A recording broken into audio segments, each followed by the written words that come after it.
Hi, Angel! Bonjour, hola, ni hao, konnichiwa, annyeong, mabuhay! So, Angel, today is June 22, 2026. It's around, I think, 4 p.m., almost 5 p.m. Or 5 p.m. na ata. Anyways, nakita mo ang gulo ng room mo kasi nga lilipat ka na doon sa other room mo.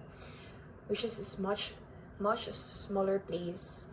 Pero malaki naman matitipid mo.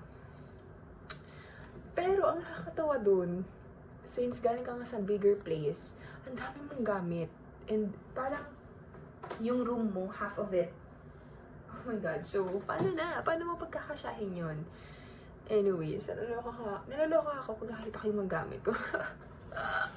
May napapaganon ako. Ang daming gamit. Ang daming abubot. Na paano ka? Ang dami ito. Wala pa lang to. Tignan mo yung gamit ko na sa sala. Halika, samahan kita.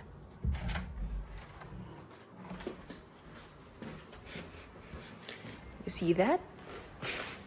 Yan, ang dami. Pero ito, actually, talagang pinagkasya ko. Nandito yung winter clothes.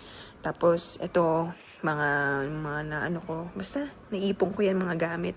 Tapos ito, shoes and bags. Tapos, may mga everyday clothes and ano pa ba? Everyday clothes, pambahay, everything. So, yeah. Dami, ma'am. Nakakaloka. Anyways, maglilipat na ako this coming Sunday. Today is Monday. Then Sunday, unti-untiin ko. And probably yung mga may iwan dito is yung mga gadget, mga skincare, and yung mga everyday clothes, and yung pangpasok ko, syempre, of course. So, kaya natin to. And gusto ko lang sabihin na thank you for this home. Thank you for this room that I've been for almost 2 years. So 1 year and 8 months? 9 months? 9 months. So yeah, 1 year and 9 months tayo dito sa room na to. I know, parang 8. Yeah, I think 1 year and 8 months. And ang daming nakita and na-experience ng kwartong to. Like, may breakdowns, may happiest moment, may lowest moments. Diba? Pumunta na rin dito yung family ko. So, yeah, ang dami na nangyari. And I'm just grateful na nasubaybayan ng kwartong to. Na-bless niya ako. And na-bless ako ni Lord. Thank you so much, Lord. Diba? Kasi mabait din ang mga flatmates ko. And, of course, I wanna pray for may another moving, diba? Na mabless tayo ni Lord ng maayos, na experience uli, na tirahan, ng mga ka-flatmates. May God's grace na magabayan tayo ni Lord.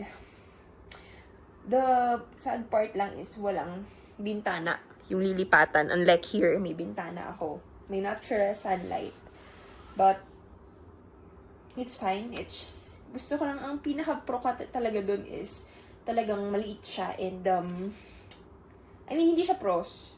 Mura. Yun pala yung, hindi pro yung maliit siya. Kasi, con yun for me. Pero, yung pinaka-pro dun is, yun nga, mura. So, makakatipid ako at least, 900 or 1,000 MOP. Or I think, yeah, almost 1,000 MOP yung masisave ko. Yung 1,000 na yun, ang dami kong mabibili doon. Food, skincares, and everything. But we'll see, no? We'll see how it goes. We'll see the budgeting and everything. We'll see about that. But right now, I'm just excited and stressed. But yung pagkaka-stress ko, stress na happy. Kasi hindi ko alam kung paano, saan. Wait. Nakita mo to? Ito? May laman pa yan, madami pang laman yan. So, isa yun sa mga ililipat din ng mga gamit.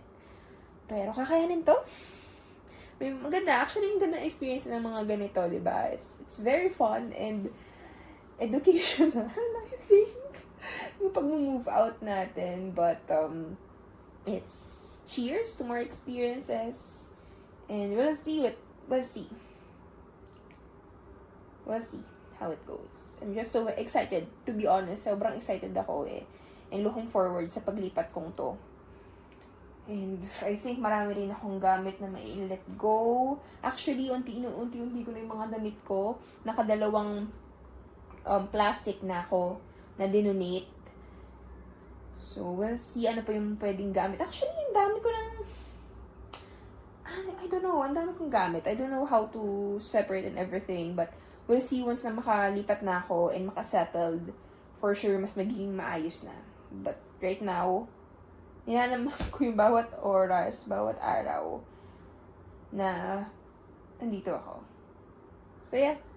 Later, I'll update you, Angel. Sobrang natutuwa ako. Stress siya na, ito yung stressful na, that's not stress on a negative. It's, for me, it's a stress that positive kasi I'm experiencing it.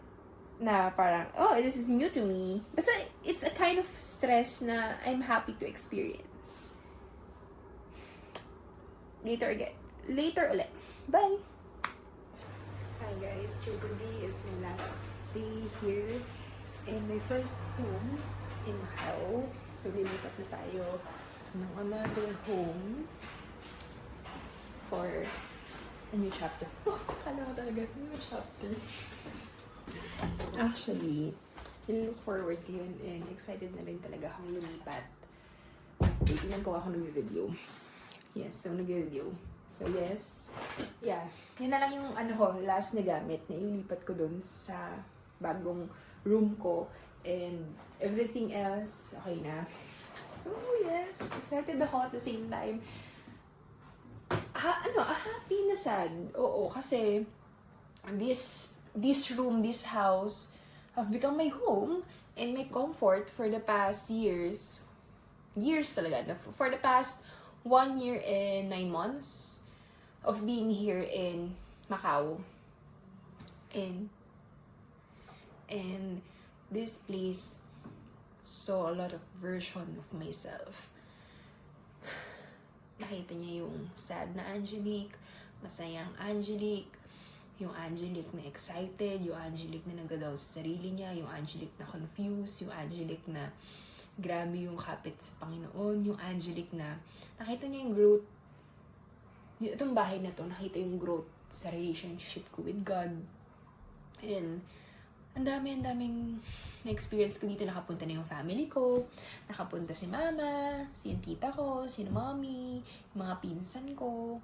They've stay here and yan, masaya, nakakalungkot din kasi dahil lipat ako sa much smaller place is, of course, I cannot accommodate all of my family there. Dito talaga kasi sa room kong to, nagkasya kaming 8. Imagine mo, nagkasya kaming 8 dito. So, ewan. And malaki rin kasi yung bahay na to. Like, malaki siya and all, but it felt like as well na hindi na siya ganun parang hindi ako nakaka-save. But that's why I needed a smaller space and all. And yun, I pray na kung sino man yung susunod na titira dito is that person will experience greatness, blessings, guidance, abundance. I pray for that. And Lord, thank you. Thank you for guiding me all throughout. And I'm looking forward sa kung ano pa yung i-bless mo ako. And actually, yung paglipat ko, hindi siya madalian. Even last year pa, parang inisip ko na lumipat talaga. Kasi nga, mas makakatipid ako if I have a smaller place, mas cheaper place. Ayun, ang hirap din nitong i-let go kasi nga komportable na ako, malaki yung kwarto, tapos pagka nandito yung mga pinsan ko, yung family ko specifically, is pwede sila tumuloy dito. Doon naman sila lipatan ko pwede, pero maximum of 2 person lang kasi nga mas maliit na yung place ko. But yeah, Lord, thank you so much. Naging comfort ko tong tirahan kong to. And yeah, mamimiss ko yung security guard ba? Mamaya, security guard sa lobby. Mamimiss ko yung CR, yung kitchen, and everything. But yeah, and nagpa-thank you na naman ako sa kay Tita M sa landlady namin and all.